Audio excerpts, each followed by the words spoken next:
اگر تمہیں مصیبتوں سے لڑنا نہیں آتا تو دین تمہارے لیے نہیں ہے، یہ دین تمہارے لیے نہیں ہے۔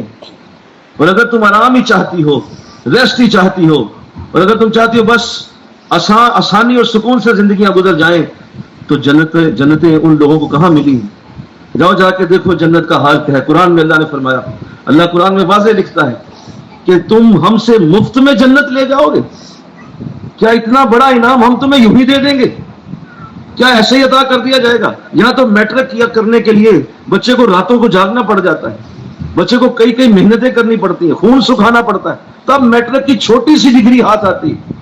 ایف ایس سی کرنے کے لیے 15 گھنٹے پڑھنا پڑتا ہے، پھر کہیں جا کے ایف ایس سی کی ڈگری پر پوری ہوتی ہے۔ آپ کوئی دنیاوی ڈگری کریں، کتنی محنت، کتنی کوشش، کتنا اس کے لیے صبر کرنا پڑتا ہے، پھر کہیں جا کے چھوٹی سی ایک دنیاوی ڈگری پہ آپ پہنچتے ہیں۔ تو اللہ کی ڈگری جو جنت ہے، وہ کیا آرام سے اور کیا ریسٹ سے آئے گی؟ جو آج ہمارا وتیرہ بن چکا ہے، جو ہم آرام طلب لوگ ہیں، اور ہم سکون سے اور بستروں پہ اور صوفوں پہ بیٹھ کے سمجھتے ہیں کہ ہم دین لے جائیں گے اور اللہ کی جنت پا جائیں گے۔ کیا اللہ کی نعمت یوں مل جائے گی؟ یہ تمہاری بھول ہے۔ اس کے لیے تمہیں شیر جیسا سینہ چاہیے، میں کہ کہو سبحان اللہ۔ اس کے لیے تمہیں جگر چاہیے، بڑا جگر چاہیے، بہت بڑی سوچ چاہیے۔ تو میرا پیغام سماعت کر لیں کہ اس طرح کا خیال اور سوچ کہ مجھے ہر طرف سے راحت ملے، شادی شدہ زندگی بڑی آرام ہو، بڑی آرام دہ ہو، ہر طرف سے مجھ پہ رحمتیں فضل برستے رہیں، تو اس کو نا جتنی جلدی ہو سکے دل سے نکال دیں۔ اپنے بچوں کے لیے بھی ایسی دعائیں کرنا کہ میرے بچے کو کبھی گرم ہوا نہ لگ جائے، دعا کریں میری بیٹی کی قسمت بہت ہی اچھی ہو جائے۔ یہ اس طرح کی جو دعائیں ہیں یہ غیر فطری ہیں۔ اللہ سے رحمت ضرور مانگیں، لیکن اللہ یاد رکھیے جس کو رحمت دینا چاہتا ہے پہلے اسے زحمت دیتا ہے، اس کے بعد رحمت عطا کرتا ہے۔ جس کو شفا دینا چاہتا ہے پہلے بیماری دیتا ہے، پھر شفا دیتا ہے۔ جس کو امیر کرتا ہے پہلے غریبی دیتا ہے، بولو، اس کے بعد امیری دیتا ہے۔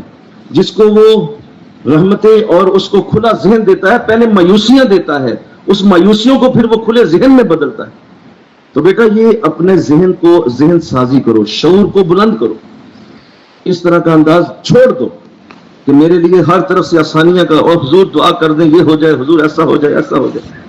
یہ جو الفاظ ہیں ان کو اپنی زندگی سے جتنی جلدی ہو سکے نکال لیں تاکہ آپ کی زندگی حقیقت کے اوپر آئے۔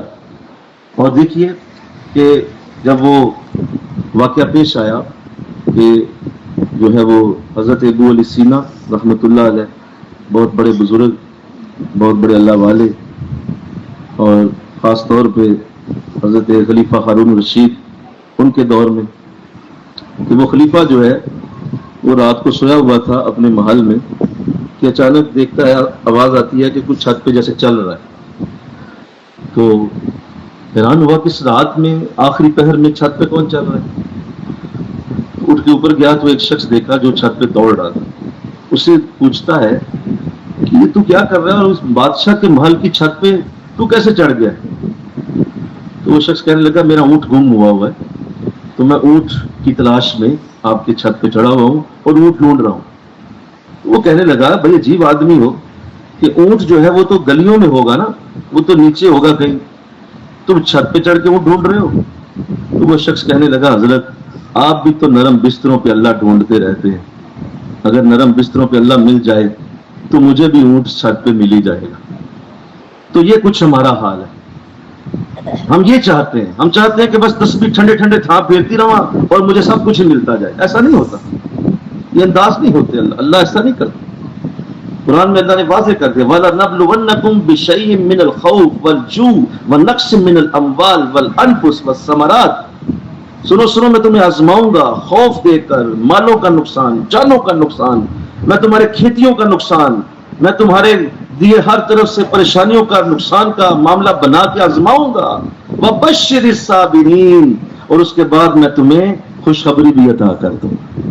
خوشخبری ان چیزوں کے بعد آتی ہے۔ ہماری ٹریننگ ہی غلط ہوئی ہے، پہلے دن سے ہماری ٹریننگ غلط ہو جاتی ہے۔ ہم بچوں کو یہی سکھا رہے ہوتے ہیں کہ نہیں بیٹا دعا کرو کوئی دکھ نہ آ جائے، کوئی پریشانی نہ آ جائے۔ نہیں، انسان پیدا ہی پریشانیوں کے لیے کیا گیا، انسان کی پیدائش ہی دکھوں کے لیے کی گئی۔ اور انسان ان دکھوں سے ابر کر ہی جب اوپر اٹھتا ہے تو پھر وہ اللہ کا نمائندہ بنتا ہے، پھر وہ اللہ کا فضل والا بندہ بنتا ہے۔ تو آؤ تم دین پہ چلنے والیاں ہو، اپنے چہروں پہ مسکراہٹیں رکھو۔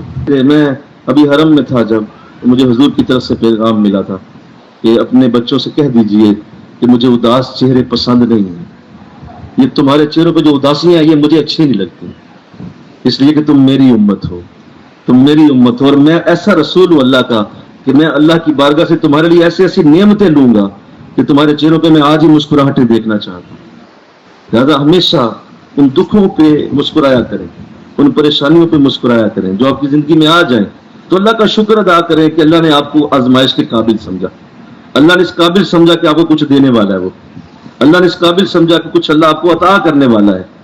وہ آزماتا تب ہے جب کچھ دینے کی ارادہ کر لیتا ہے، وہ آزماتا تب ہے جب کچھ اس نے دینے کا پورا ارادہ کر لیا ہوتا ہے، تو وہ آزماتا ہے بندے کو۔ اب دیکھو تو صحیح کرتا کیا ہے۔ تو میرا یہ پیغام آج نوٹ کر لیجئے، آپ دین کے اوپر چلنے والیاں ہیں، اس دین کو اللہ نے مشکلوں سے ہی سجایا ہوا ہے، اس دین کے سارے معاملات یوں ہی رکھے۔ آپ اندازہ نہیں کر سکتے کہ کس طرح میرے نبی نے زندگی گزاری ہے، اور وہ جو 23 برس تھے حضور کے، 40 سے لے کر 63 برس تک، اس کا کوئی اندازہ نہ کر سکتا ہو کہ حضور کا آخری دن جب آیا، آپ کا وصال ہونے لگا ہے، اس وقت بھی حضور ایک یہودی کے مقروض ہیں، اور آپ کی زرہ ایک یہودی کے گھر پڑی ہوئی ہے، اس کے پیسے آپ نے دینے تھے، اور وہ زرہ آپ نے اس کو بھجوائی ہوئی تھی کہ جب تک میں ادا نہیں کرتا یہ میری زرہ تم اپنے پاس رکھو۔ آخری دن ہے اور میرا رسول ابھی بھی قرضے کے اندر ہے۔ تم کون سی نعمتیں ڈھونڈتی پھرتی ہو؟ تم کون سا سکھ چاہتی ہو؟ تم کون سے مزے چاہتی ہو؟ چھوڑو یہ باتیں۔